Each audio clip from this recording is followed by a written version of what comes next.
Почитувани, добро вечер. Од вечерва секој понеделник во 21 часот ќе гледате емисијата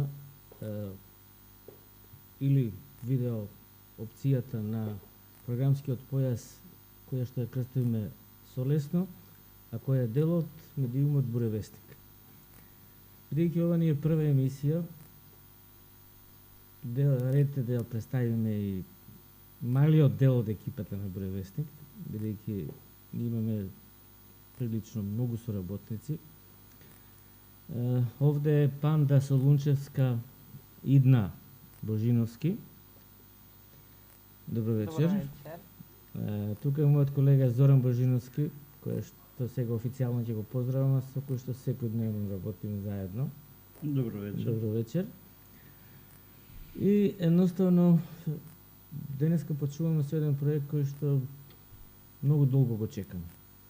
Посебно многу долго го чека Зоран Божиновски, кој што ја дури самиот и не знам колку години работи како Буревестник.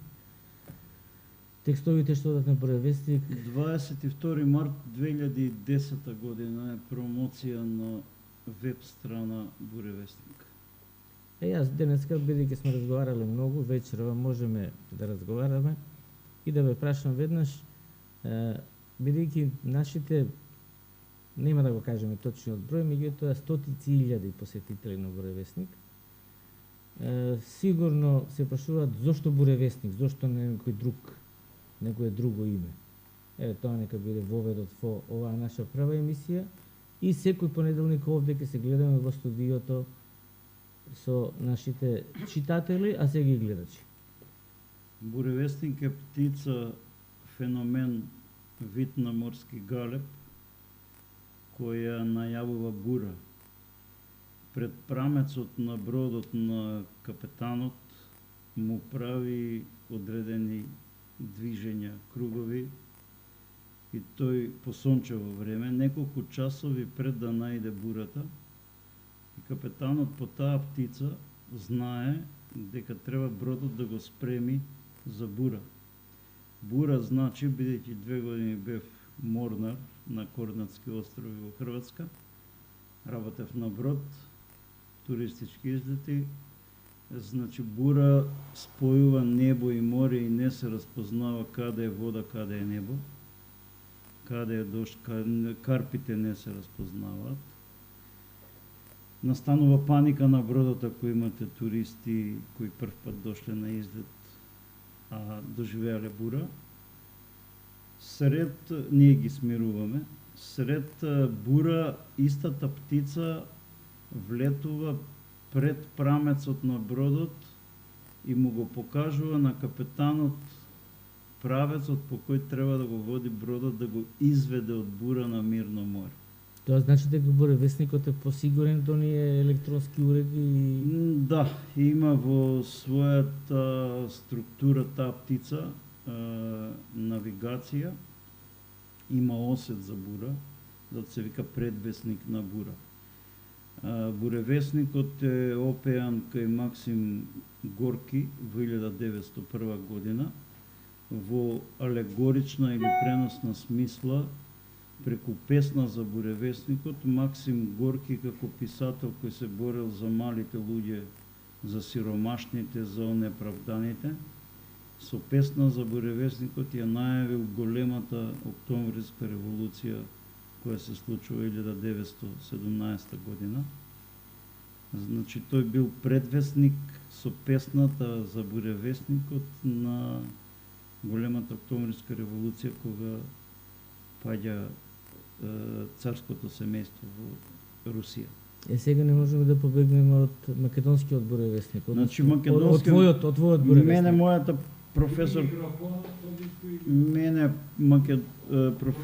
мојата професорка по македонски, која ме описмени, ме нарече Буревестник, кога беше длабоко во пензија. Јас веќе работев во неделникот Фокус, пишував текстови кои изгледаа неверојатно.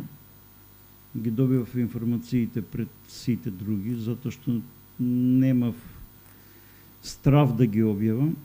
и ќе идеше таа како пензионерка од пазар и ќе седнеше да се напие кафе со мене како со бивши ученик и вика: ти си буревестник, ти им ги кажуваш работите пред време, многу е опасно по твојот живот да се бавиш, да го пишуваш тоа што го пишуваш. Остави, минати се времењата на буревестниците во нашето општество, значи остави се од тие работи, некој ден ќе загинеш поради твоето пишување. Жива ли учителката уште? Не, таа почина одамна. Штета, За жал, бидејќи беше во пензија, па во... Да, и ќе не гледаше веќе. Многу одамна е, значи ова е пред 20 години. Мој сон беше кога ќе имам свој медиум да се вика буревестник. Значи да предвестуваме бури, да едноставно на нашите читатели, еве вечерва и на гледачи, да им кажеме некои работи кои не сме никој да им ги каже, да им ги соопштиме јавно, затоа што немаме страв. Стравот е во човекот, значи човекот се раѓа со стравот и тој страв се буди или го буди некој друг. Второто представување на ова наше заедничко дело беше името, како да се вика. Во екипата на Буревестник расправавме малку дали да биде вака, дали да биде така, дали да биде, не знам, судија, порота, фокуси, мокуси и така натаму. И решивме да биде солесно. Тоа солесно исто има една суштина на името. Значи солесно е оние кои гледаат телевизиски серии во кои прикажуваат притвореници и затвореници водени со лисици, па викаат тај со помин, уствари се вика солесно. И ја лежев 770 дена притвор заради рушење на оној режим со Пенкало, бившиот. И во тие 770 денови притвор, 15 месеци бев во шутка во притвор. Секое моje носење на рочишта во судот и среќавање со пријатели попатно, походниците, суди и адвокати, сите викаа солесно. На 5 февруари 2017 година моравме да почекаме 15 минути пред судницата на судиката што ми судеше, Ленка Давидкова, со тројцата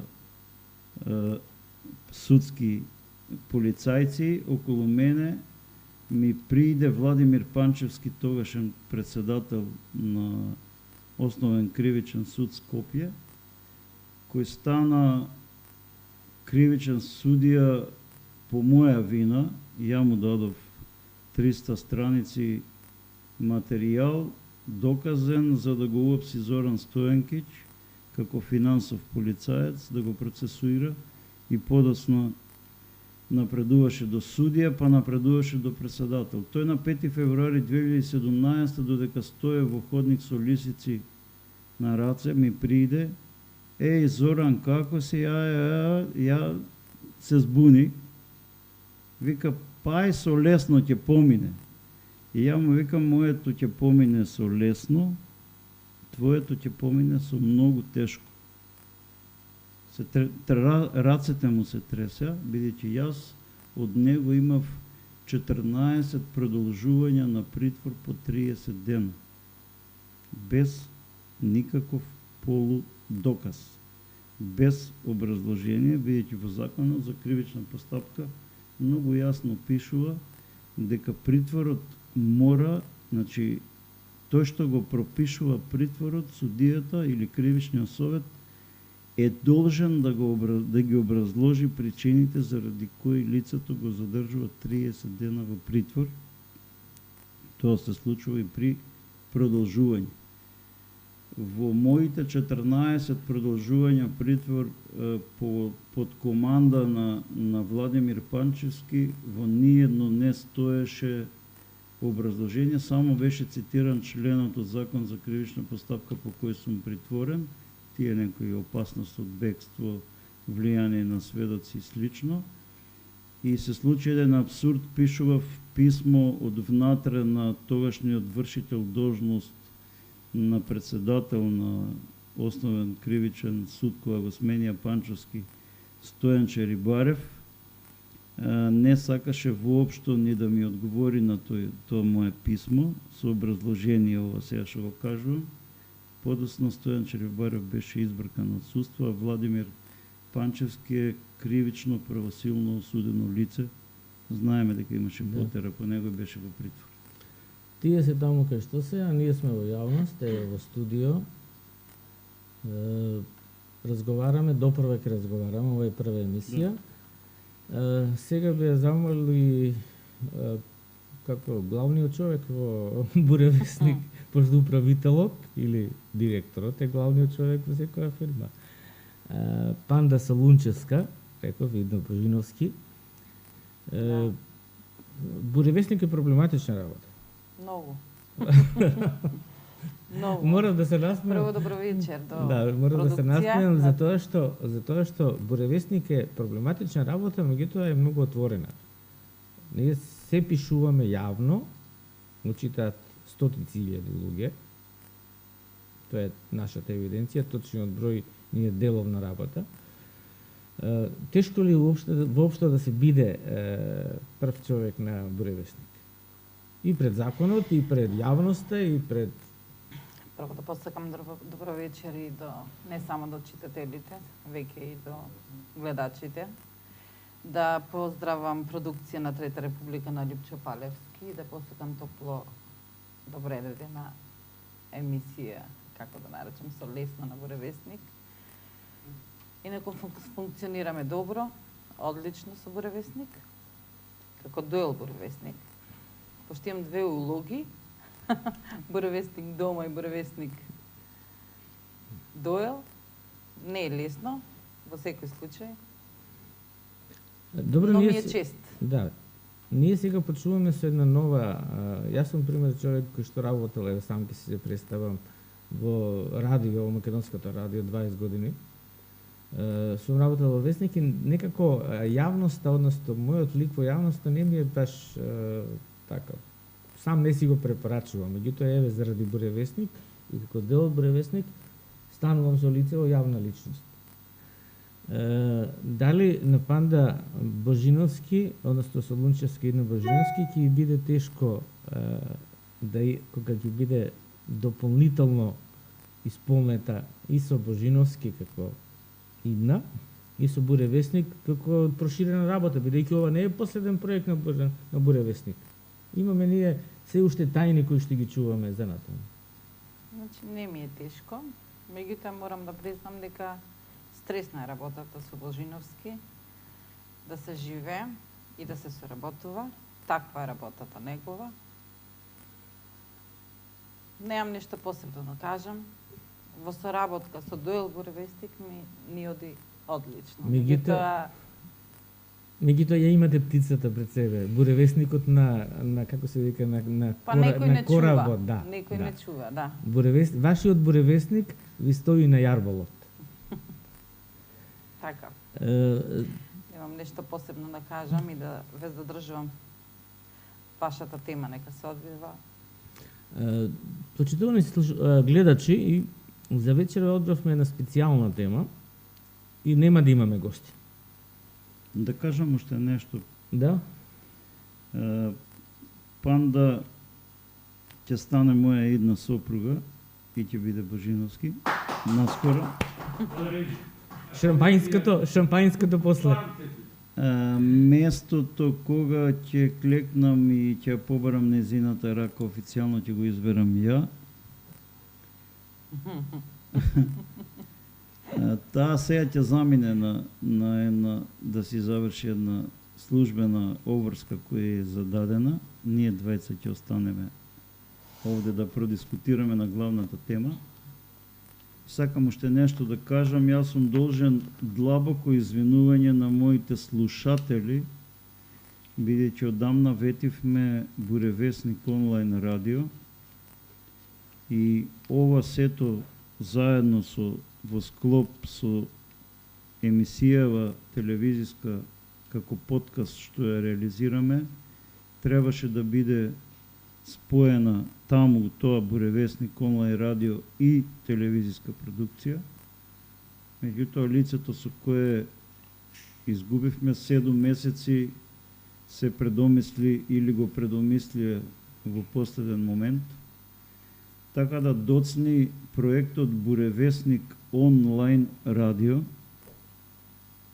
Работиме темелно и брзо, експресно да биде кренато во етер, за да имаат 24/7 теренско радио, репортерско радио, да бидеме секаде онаму каде што сме им потребни на малите онеправдани луѓе.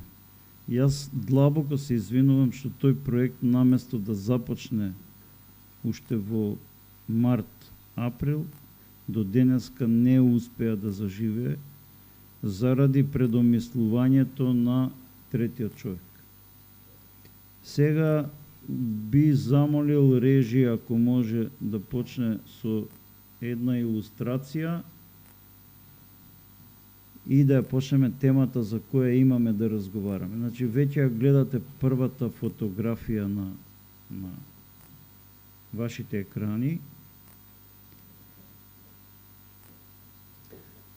За вечерва јас се обидов, како и секоја емисија, новинарска емисија, новинарски разговор, да најдов соговорник. Го поканевме прво неколку универзитетски професори кои што се бават со делот на безбедноста, во делот на заштитата и спасувањето. Ние во Македонија скоро имаше масовни пожари. Оставив порака и покана во дирекцијата за заштита и спасување кај членови од кабинетот на директорот Беки Максути, дека го барам да го поканам за вечерашна емисија. Поканив неколку специјалисти од делот на Арама, без разлика дали се тоа оперативци или се луѓе од универзитетот, меѓутоа и тие или не можеа или не сакаат да разговараат, а темата за разговарањето е деминирањето на Охридското езеро, кое што се случи 2012 година. Кој го минирал езерото? Езерото, тоа беше малку поголем проект, кој што се подготвуваше неколку години. Се одвиваше во 3 фази, меѓутоа сите поканети, дури некои што учествуваа во самата реализација, се обидов да го добијам бившиот, поранешниот директор на дирекцијата за заштита и спасување, што беше пред Беки Максути, Аднан Џаферовски. Не успеав да го добијам ниту, а и пораката не стасала до предходникот негов, Шабан Салиу, во чие време е извршена операцијата за деминирање на Охридското езеро. Клучот, пак прашувам, за да едно езеро биде деминирано, прво треба да биде минирано. Кога е минирано Охридско езеро? Охридското езеро е минирано последните 100 години. Во сите балкански војни, во Првата светска војна, во Втората светска војна, секој окупатор, вклучително, сега не сакајки, можеби, или не планирајки, подобро речено, се вклучуваме во онаа македонско-бугарска релација, во тој македонско-бугарски договор, бидејќи на дното на Охридското езеро се најдени и експлозивни средства со бугарско потрекло. Сите окупатори, сите војски што поминале низ Охридското езеро, во моментот на повлекувањето или во моментот на некака своја операција, вишакот или експлозивниот материјал, тоа се бомби, гранати, муниција, опрема за фрлање на гранати, ги има оставено, односно фрлено во езерото. Фотографиите кои што ги говориме доволно зборуваат, бидејќи целото езеро е скенирано и знаеме што све има на дното на Охридското езеро. Што знаем? На дното на Охридското езеро има тешки калибри на оружје. Еве, доволно ги гледаме фотографиите. Ова што во моментот се гледа, тоа е фрлач на гранати. Чекајте, која година имало акција за деминирање на... Само да објаснам операцијата. Самата операција е реализирана преку Интернационалната фондација за деминирање, која функционира во рамки на Обединетите нации, со финансирање на американската влада, а формирана е 1998 година со стартно функционирање во Босна и Херцеговина. После Дејтонскиот договор. Добро. Обезбедени се средствата се обезбедуваат преку Американската агенција, тоа се некаде околу 200, само еден момент, околу 220 милиони долари, од кои што во Македонија се планирани и инвестирани $1,5 милиони. И сега што е најголемиот проблем? Најголем проблем е што дел од тие $1,5 милиони исчезнуваат. По наши речено се украдени. Сакате да ми кажете дека е фингирано деминирање и дека езерото не е деминирано? Бидејќи Буревестник како редакција, бидејќи да беше сега тука представникот на дирекцијата, ќе можеше тоа да го објасни, да беше професор од факултет, исто ќе можеше, да беше дел од армијата, бидејќи самото деминирање беше планирано во 3 фази. Тоа значише подготовка на опремата, подготовка на персоналот, тоа е нуркачите од Охрид и од Македонија, кои беа на подготовка во Црна Гора, бидејќи сепак подводното деминирање е специјална безбедносна операција. Таму вадите, да речеме, бомба со огромен калибар, која што стоила 40 години под вода. Се вади муниција, се вади муниција која што е забранена со меѓународни конвенции, тоа се касетни бомби, и дури бомби од типот на забранети заради доколку се користат, тие вршат огромна штета врз здравјето на војниците, врз здравјето на целата околина и врз здравјето на сите во кои што ќе стапат во контакт со нив. Што се случува со планот на Дирекцијата за заштита и спасување? Дирекцијата добива покана од американската влада и од представништвото во Словенија, по кое што се планира на кој начин ќе биде финансирано, како ќе биде реализирано и како ќе бидат парите потрошени. Меѓутоа, оној момент кога почнува да се одолжува последната фаза, тоа значи вадењето на муницијата, на експлозивниот материјал, на бомбите, станува кај дел од јавноста сомнително што тоа се случува. Во тоа време директор на дирекцијата е Шабан Селиев.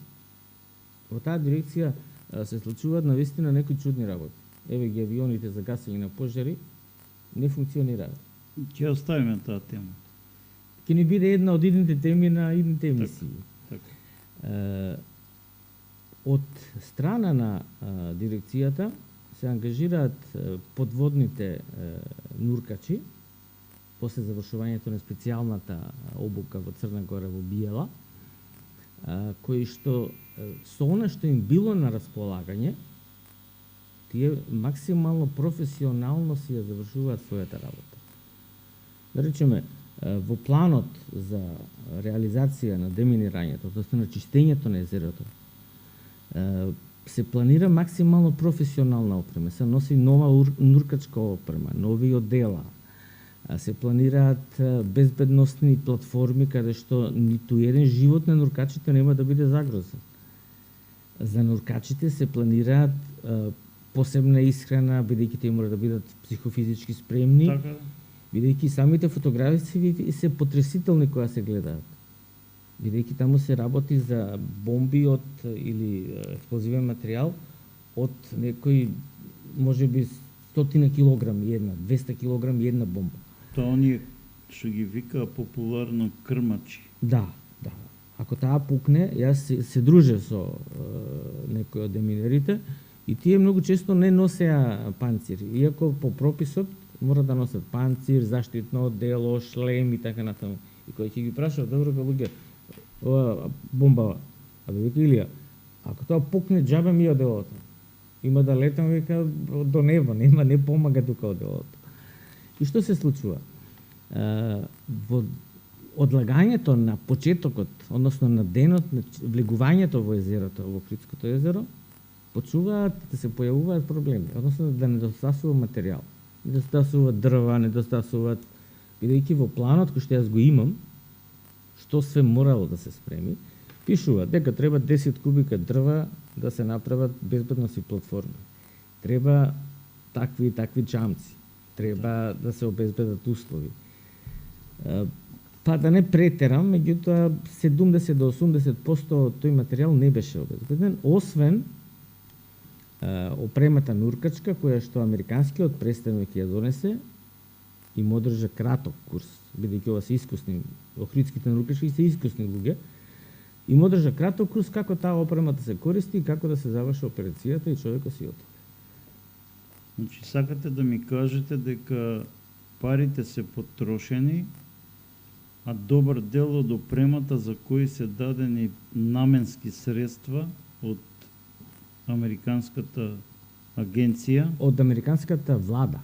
Директно од владата, што е уште попедантно. дека некаде по пат исчезнала опремата со која е платена со наменски пари. Тоа сакате да ми кажете?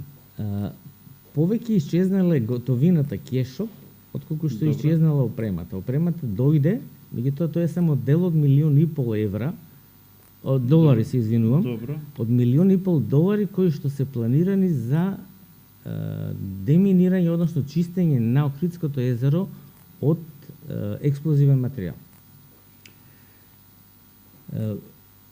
Проблемот на деминирањето почна да се открива оној момент кога почна да циркулираат информации новинарски, бидејќи мене ме зачуди како тоа американската страна сега во Македонија американски амбасадор и представник на американската влада е амбасадорката Кейт Брнс. Да. После овие информации, ја не знам што е поголема трагедија. Дали е пострашно амбасадорката да не знае дека тоа се случило, што за неја е катастрофа. Чекајте сега, американската амбасада има канцеларија за истраги. Да, и тоа многу добро работи. А ова се случува 2012 година кога амбасадор американски во Македонија бил Пол Волерс. На фотографиите што им ги прикажуваме на нашите гледачи вечерва, гледам и некои лица од американската амбасада кои еве фотографијата сега во етер. Значи тие лица слават нешто, тоа е некоја завршна свечаност. Најчудно беше што американските представници на таа завршна свечаност не веруваа и не сакаат да разговараат, а фотографијата е документ, не сакаат да разговараат за целиот тек на законитоста на постапката, бидејќи тие го трошат буџетот на американската влада, односно на американските граѓани, во случајов не го трошат да го крадат. И тие имаат обврска да утврдат каде исчезнале парите на патот од Вашингтон преку Словенија до Македонија. Директорот на словенечката агенција, која што има спроведувано, само еден момент, има спроведувано вакви акции во Албанија, Босна и Херцеговина, Бугарија, Хрватска, Косово, Црна Гора, еве тука сме ние сега запишени како Западна Македонија, односно се извинувам, Северна Македонија, Србија и така натаму. Има во Авганистан, Киргистан. Како се вика тој директор? Директорот што е сменет се викал Даријан Маришич и тој е сменет после истрага, меѓутоа сите информации за неговата промена како причина од интернет и од било каква документација се исчезнати. Мене ме зачуди и дури се поставуваше прашањето дали треба да ги бараме виновниците за таквото исчезнување, односно за тоа е класична кражба. Ако во еден план за реализација на трошоци се прикажува, не се приложува сметка за бензин, не се приложува сметка за одредени материјали, не се приложува и така натаму, тоа е класична кражба. Дури имаше во дискусиите околу тоа на одговорни лица, постоеше дека доколку овде се превземе акција од страна на надлежните органи, тоа е пред се Министерството за внатрешни работи, бидејќи тие пари се земат во име на Република Македонија. Дека ако се превземе таква акција против еден или двајца од целата екипа, дека целата екипа ќе биде насликана, напишана и целата екипа ќе оди во затвор. Ќе биде процесуиран. За тоа до ден денеска не се разговара. Има ли обврска, ајде да ја баталиме истрагата за исчезнатите средства или за нуркање и за дрва и друга опрема? Значи, има ли обврска Американската амбасада и македонската влада да се врати назад заедно со Дирекцијата за заштита и спасување, да го доврши деминирањето на Охридското езеро?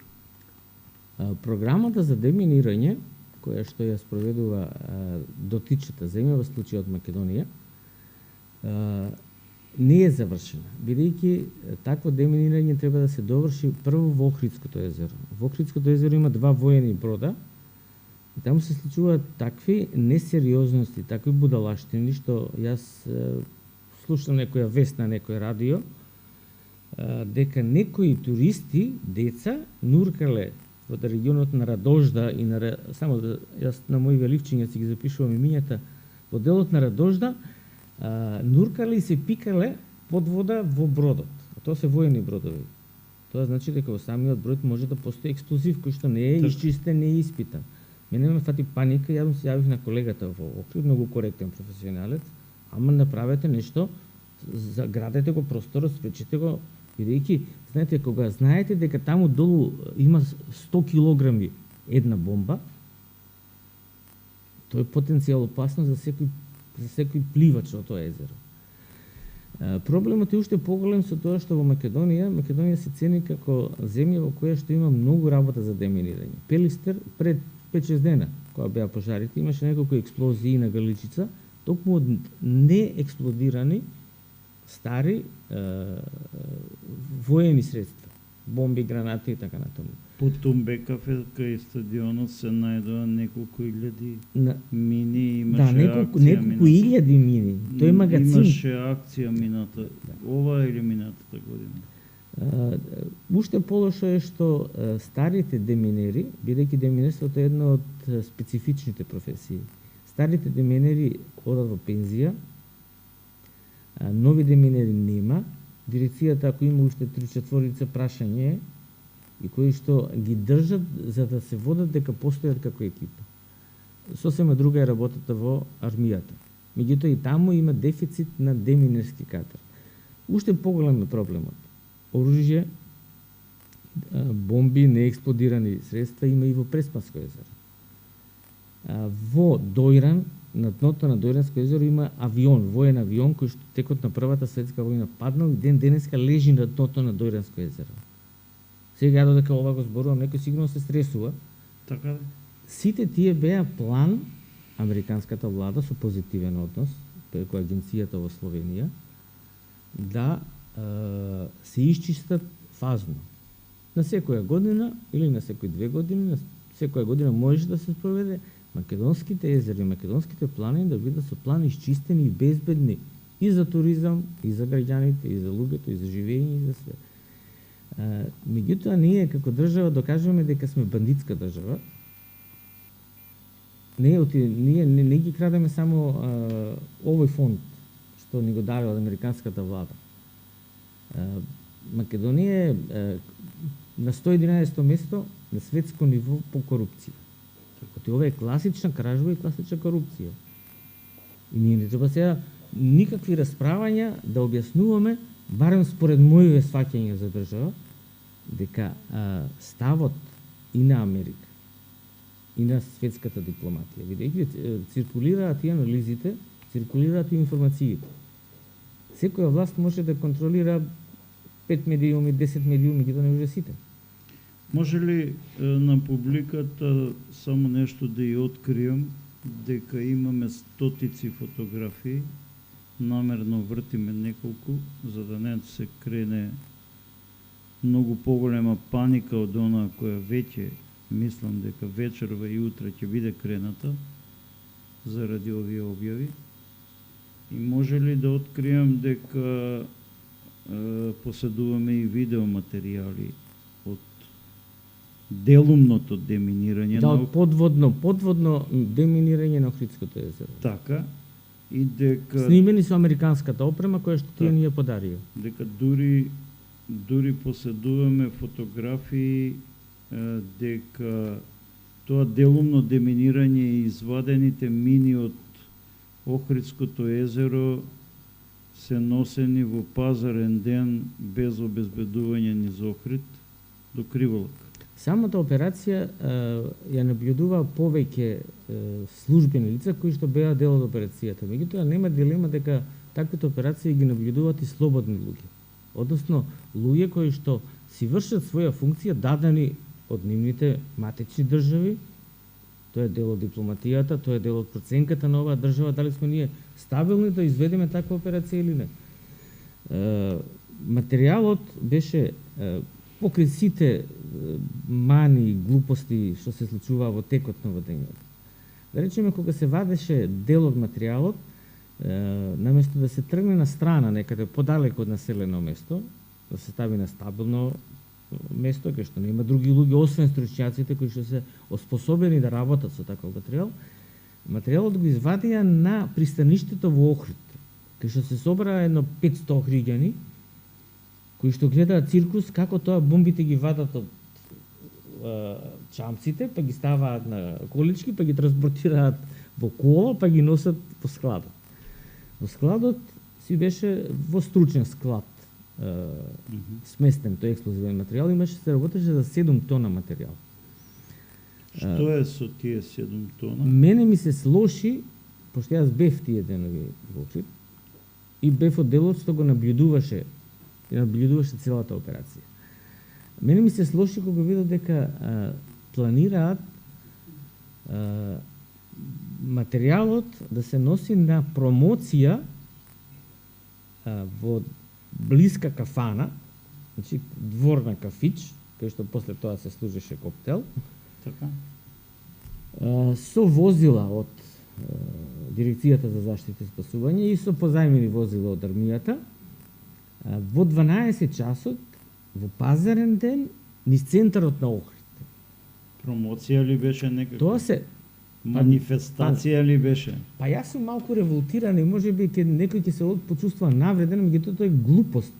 Тоа е недостаток на професионализам, на проценка, недостаток на команда. Оти да носиш низ центар на Охрид 7 тона експлозив во колона, која што може некој случајно да се случи сообраќајна несреќа и цел половина Охрид да го снеме. 7 тона експлозив. Така. Без разлика што е тој стар, може би 50 години, тој пука. Потоа тој експлозив беше стручно уништен на полигонот Криволак. Што се случува? Ова нека влие вознемирувачки кај граѓаните. Но тие нека ми простат, кој ќе му кажам следниот пример. На Криволак се уништува разен вид на експлозивен материјал. Има еден случај кога дете од блиските села се прекачило преку ограда и во делот кај што се уништува експлозивниот материјал останала неексплодирана граната. Детето ја зима гранатата, ја префрла преку ограда, ја носи дома за да ја продаде во отпад, од таа многу тежи. Меѓутоа сечењето го прави со брусилица. Ова е запишано, ја ова него, мислам, јас го зборувам за тоа што знам дека постои во полициската станица записник. Службена белешка. И со брусилица ја сече гранатата.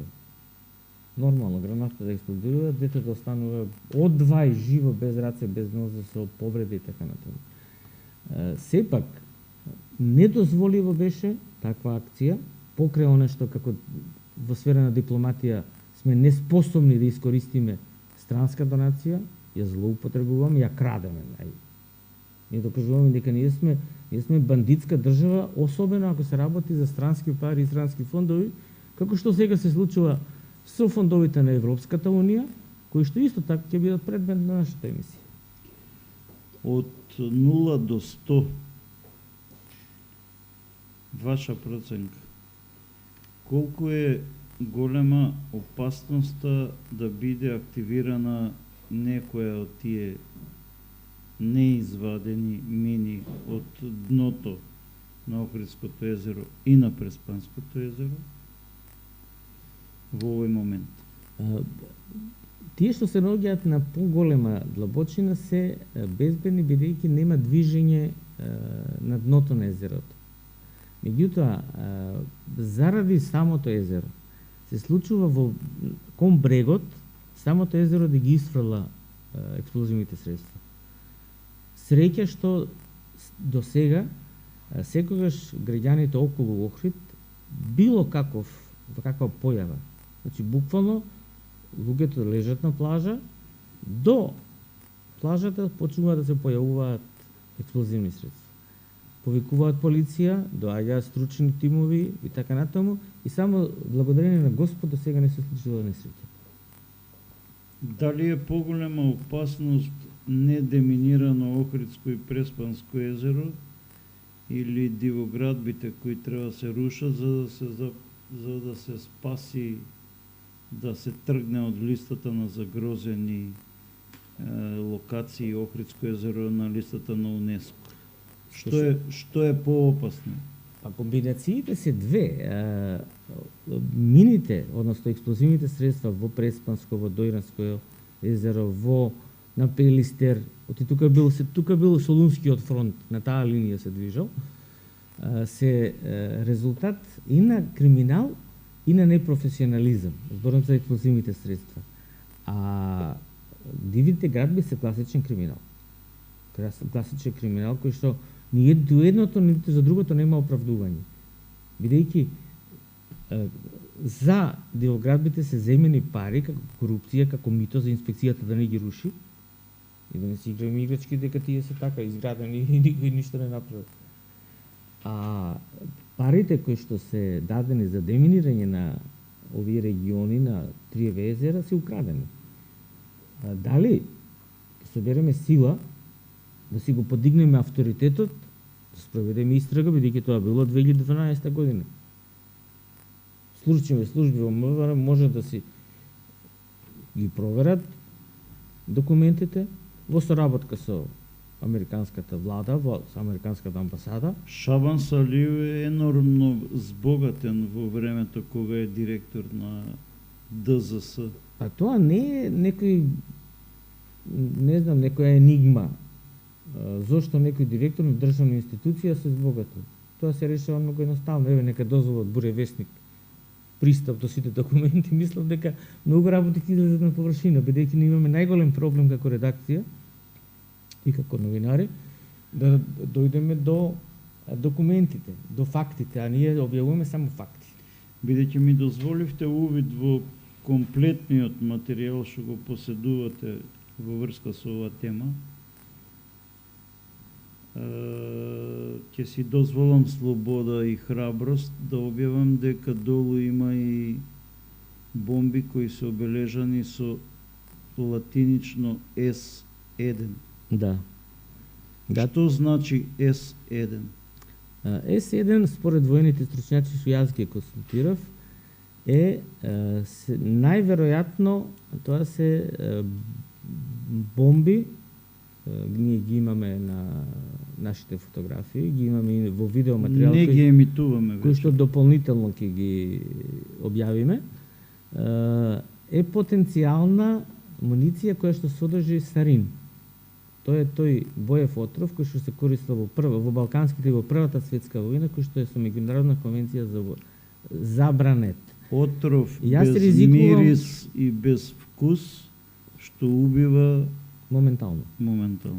Дури ако се носи заштитна маска од тие стари маски што биле во втората и во првата светска војна, јас си дозволувам оваа информација да отиде во јавност, бидејќи сметам дека јавниот интерес и ризикувам повеќе отколку некој да настрада од такви неексплодирани, нестеренирани, недеминирани, несобрани заостанати експлозивни средства.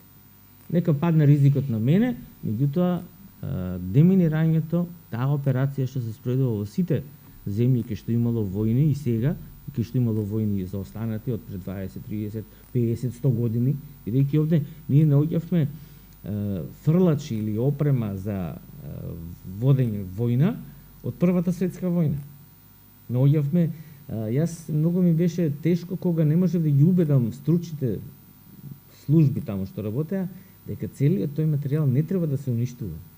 Дека треба, тоа е дел од историјата на Македонија, дел од воената историја на Македонија, па дури и кога видов дека весници кои што стоеле во самото опакување може да се конзервира и да се изложи. Тоа е дел и да се конзервира, меѓутоа тоа е дел и за научна обработка. Според тоа може да се процени кои единици биле, кои држави биле, какво оружје се користело, зошто тоа оружје завршило кај што завршило.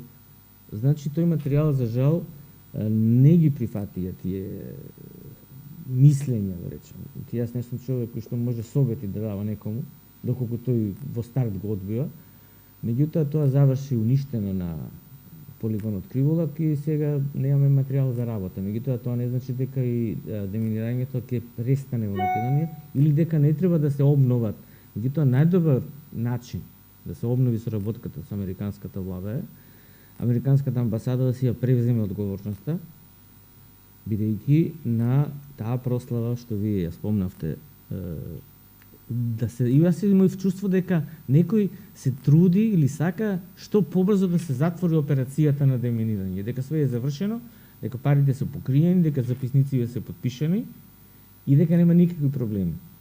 Еве сега јас јавно барам, поканувам, предлагам шефицава во американската амбасада да си отвори истрага што се случило со $1,5 што американската влада ги дала на Македонија преку дирекцијата за заштита и спасување, со документација, со заедничка истражна група и да утврдиме дали ние воопшто ќе можеме натаму да користиме средства како држава од тие фондови, или не сме способни за тоа, па ќе треба да ни праќаат не пари, туку да ни праќаат комплетни оперативци. Тоа е едноставно зрелоста на државава. Имаме ли сила ние двајца тоа да го покренеме и да бараме толку многу? Па не е ова многу. Од амбасадорката, бидејќи гледаме официјални лица од амбасадата вработени во амбасада кои биле на таа завршна манифестација, на тој коктел, како да го наречам. Па еве, ние ќе објавена е фотографијата, ако треба ќе ги испратиме, па тие нека ги најдат извештаите, бидејќи секој дипломатски представник после одредена операција која што ја завршува или настан, може да напише извештај. Тоа е класика во дипломатијата. Лицата кои што биле на завршната свечаност во Охрид, сигурно кога се вратиле во амбасадата, напишале извештај. Бевме заврши успешно, неуспешно, кај се парите, завршија, не завршија, зошто го сменија човекот во Словенија? Имаме докази дека завршило неуспешно. Според фактите и според она што може да се провери многу лесно, се работи за тежок криминал. Тежок криминал и уште нешто уште пострашно, деградација на државничката способност на Република Македонија како држава. Бидејќи ако некој се осмели, да? Јас го доживувам како навреда за мојот здрав разум. Ова. Бе фрапиран кога ми го покажавте Материјалот Па јас ги гледав првиот тие пат. јадници пати и ноки не сум спиел, гледајќи ги материјалите и прочувајќи ги сите документи, до кое ниво во Македонија владее диктатура на криминалот. Бидејќи знаете, има кражба, ситна кражба. Некој што мора да краде за да јаде. Има кражба која што така се не знам, од некакви ситни психолошки деформации, можеби оптоварувања. Меѓутоа, кога владее диктатура на криминалот и на корупцијата во една држава, веќе е страшно, бидејќи се гледа дека државата како систем не постои. Па вие, ако се погледне, во последниве, во Идризово се заедно сега последните 4 министри за внатрешни работи. Да. Или тројца беа. Миле, како се вика, Љубе Бошковски беше, Гордана Јанкуловска, Чавков. Значи, министрите за внатрешни работи по правило завршуваат во Идризово. Повелете, коментирате. Имаат и шефица на обвинителство која процесуира Да, имаме и Катица Јанева која што е класичен. која процесуира кривични пријави кои министри ги подпишуваат. Не, имаме веќе нема дефиниција. Катица Јанева беше човек на американската дипломатија. Тоа не е никаква тајна. Така. Премиерот, сегашниот премиер Зоран Заев даваше изјави. И тие изјави се уште стојат дека тој со сите сили ја поддржува СЈО и Катица Јанева. Катица Јанева заврши Идризово. Што поддржува тој човек? Мислам, тие логики, и тоа во време кога се прави политичка кампања, кога се мислам дека во право си кога викаш дека тоа е навреда на општата интелигенција на овој народ. Меѓутоа прашање и дека веќе народот почиња да не издржува. Не зборам за народот. Народ е многу широк поем. Јас зборам за граѓаните. Меѓу граѓаните има и гласачи што гласаат на ден за гласање, бидејќи избори нема во Македонија. По мене нема ни адекватен изборен модел, така да бидејќи нема избори и бидејќи нема адекватен изборен модел, граѓаните кои влегува во клиентелистички однос со секоја нова извршна власт, ма како да е комбинирана, значи си одат на гласање и покрај гледање на ваква фотографија. Значи Охрид, после оваа емисија, треба на 17 октомври да излезе и да гласа за кого? На нешто што на шега се вика локални избори. Јас се чудам на друга работа. Јас се чудам зашто од 2012 мислам дека Пол Волерс беше тој американски амбасадор кој што ги повика македонските елити, не знам, политички, бизнесменски, така трговски. На она, како беше тоа со фармерки, бал на фармерки. Не, тоа Джилијан Миловановиќ во Маврово ги собираше, имаше собир на средба на опозиција со опозиција во джемпери. Не, имаше и една со фармерки. Добро се сеќавам, фотографија, у прв план е Катица Јанева и сите обвинители као на свадба тргнати. Дали ако американскиот или не знам било кој амбасадор, сега разговараме бидејќи се работи за американски буџет. Ова се пари од американскиот буџет што ги украле во Македонија. Ги повикаат окупачи. Дали тие сите парламент, влада, ќе отидат окупачи у амбасадата? Ќе отидат. Очигледно ќе отидат. На Македонија недостасува чувство на личен идентитет на луѓето кои што ја водат оваа држава. Токму можеби едноставно мора да се смисли и правниот систем. Јас сум читал многу закони. Исто така ќе бидеме дел од една наша емисија во некој понеделник овде во ова студио. Ќе биде дека во Македонија јадници луѓе се bespravно затворени. Ја само темата ќе ја кажам. илјадници луѓе, јавноста нека ме држи за збор и законот нека ме држи за збор.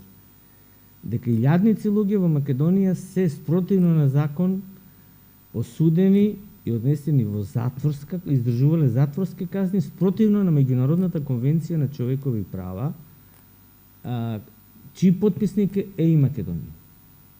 Во емисијата ќе елаборираме, зашто исто закони со докази. Ја често пишувам 1100 притворени, па процесуирани, Многу повеќе. пресудени, Многу повеќе. па затворени, со по една или со по две жртви од стресови, од инфаркти во семејството.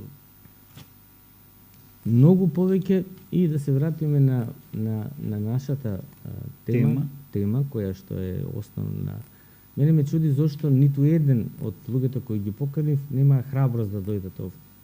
И сегашниот директор Максутина, дирекцијата, кај што самата дирекција му е во хаос. И оној, како се вика, името, оној на ЦУК, Стојанче Ангелов. Стојанче Ангелов, кој што е некаков генерал, кој што дава некакви наредби, летат хеликоптери, трошат пари, купуваат намештаи, а државава гори. За Шабан да не зборам. За Шабан Салију да не разговараме, кој што капацитетите на дирекцијата за заштита и спасување, ова буквално, А за Агром Буџаков? Буквално го кажувам, нека ме држи за збор, капацитетите на дирекцијата за заштита и спасување си ги користеше за фамилиарни потреби. Службените возила, и тоа стручни службени возила, не овие патнички. Таков хаос, но и такво заборавање, бидејќи Шабан Салију мисли дека поминале 3 мандата после него и сега тој беше слободен, може да ужива у тоа што го добил. Границата на издржливост на криминалот во Македонија и на корупција во Македонија е завршен. Завршен е до ниво заради корупцијата во судството, заради корупцијата во извршителството, заради корупцијата во адвокатурата, во правосудството, во обвинителството. Па ние сега имавме името, не ќе да го спомнам, на таа обвинителка која што подметнала доказ во обвинителен акт. Значи, не сакам да го спомнам името. Ја нема да го спомнам затоа што сум во процес. Тој е под секој, ама не, тој е процес потикнат од таа. Значи, обвинител, судија, полициски инспектор, без разлика, кој што ќе подметне од позиција на полициски инспектор документ, тој веќе не е полицаец, тој е криминалец, само што носи униформа. Судија кој што ќе подметне доказ, јас ги следам сите предмети од специјалното јавно обвинителство кои што се завршуваат. Таму се случуваат катастрофални работи. Имате меѓународна акредитација од неколку специјализирани агенции за следење и аналитика на правосудство. На состојбата во македонското правосудство. Дури некојаш не ми веруваат во тоа што ќе го напишам во извештаите. Дека во судницата се даваат изјави од лица кои што не знаат што се. И сега ќе побара тој што е обвинет обично или некој адвокат, да добро представете што сте вие овде. Вешто лице, стручно лице, стручен советник на судијата, на судот, техничко лице, таа вика, па јас сум вработен у таа и таа институција. И врз основа на незиното или неговото сведочење, некој добива 2, 3, 5, 10 години или доживотен затвор. И сега кога тоа ќе го напишете во извештајот за конкретниот предмет или периодичниот извештај за македонските судови, тие таму не веруваат, мислат дека е проблем со преводот. Па уште еднаш даваме превод, па даваме тонски материјали, докази и така натаму. Дека ова што се случува во Македонија и во македонското судство е невозможно до ниво да се стави некаква мерка за да се гарантираат барем основните човекови права во оваа држава. Би сакал да не бидеме досадни и да бидеме ефектни вечерва. да привршиме и да ве прашам, ќе имаме гостин следниот понеделник во 21 часот. Ќе ја допреме ли 5 минути таа тема сега? Па таа тема повторно е поврзана со безбедносната и состојба во Македонија. Македонија гореше. Јас следејќи ги тие состојби минативе со 80 години, ги забележувате и ги споредувате ги споредував и ги забележував информациите дека секогаш од дирекцијата за заштита и спасување, од Центарот за управување со кризи, јас ке си дадам за право дека сегашната состојба во Центарот за управување за кризи, сегашниот директор поима нема какви надлежности има. Исто и претходниот. Има ли предизвикана криза за да се управува со неа, за да се менаџира кризата, за да се украдат пари? Центарот за управување со кризи е највисока институција, така за тие што не слушаат и не гледаат, која му дава совети и мислења и му предлага мерки на државниот врв, вклучително и Советот за национална безбедност на претседателот на Републиката, во случај на било каква криза, дали е здравствена, воена, криминална, и криминалот е криза. Така да. И корупцијата е криза. И невремето е криза. Центарот за управување со кризи е врв на спречувањето на кризите во една држава. И моето насилно присуство по испорачувањето во Македонија е криза, бидејќи уште не е решена. Значи, не сакате да дефинирате поточно, важно ќе имаме... Што ќе имаме? Ќе имаме јака тема и идниот понеделник. Темата нека ја чекаат нашите гледачи, меѓутоа темата ќе биде дека во Дирекцијата за заштита и спасување со вклученост на владата и на другите соодветни институции, авионите кои што се сега предмет на Ер трактори, биле регистрирани претходно во две други држави, а потоа се продадени во Македонија. Или што би рекле по-едноставно, тие биле регистрирани во, ајде да не ги кажеме државите, добро, по други регистрации и се во трета рака продадени во Македонија. Само префарбани. Како нови или како стари? Тие се платени како нови, ама се префарбани, заменети им се некои делови као ремонтирани, да речеме. А цената се некаде над 9 милиони и 300 илјади евра. Бидејќи вие сте уредник и водител, а јас сум гост уредник, подпрашувач, ќе ве замолам да се одјавиме. Па еве ние денеска како за прв пат сметам дека сме сосема задржавме внимание од нашите гледачи. Да ги поздравиме, нека не гледаат. Ги покануваме на соработка, бидејќи поголемиот дел на луѓето кои што се пријатели ги викаме ние на Буревестник, ја прифатија нашата логика дека ние треба да си ја чуваме, да ја унапредуваме државата. Дека не треба никој да ни дојде од страна и на крајот на краиштата како Буревестник, да бидеме храбри во бурата. Така. А Македонија е во тешка бура. Македонија е во една од најсериозните политички кризи кои што постојат од како постои како држава. Сакам уште нешто техничко, едно техничко упатство до гледачите да упатам. Значи, Буревестник има свој ТВ канал на YouTube подолго време. Имаме некаде 1200 и 1300 претплатници кои постојано ги гледаат тие видеа кои ги поставувавме до сега. Значи, таму ќе биде поставувана секоја епизода на Солесно Буревестник, најдоцна следниот ден, значи најдоцна утре, оваа емисија ќе биде поставена за да ја гледаат оние кои биле спречени вечерва или сакаат да ја гледаат повтор, по трет пат, па и службите за аналитика во одредени институции на безбедност, на Американската амбасада и така натаму. Јас повеќе немам прашање. Еве, јас само да ги поздравам нашите гледачи и да ги најавам дека покрај тоа што трета рака авионите ќе бидат предмет на наша новинарска истрага, ќе бидат и сите предмети од СЕО. Тоа значи дека ќе биде предмет случајот Таргет, кој што е многу сомнителен и кој што оди во погрешна насока, случајот Монструм, кој што исто така е се уште заглавен во судските лавиринти,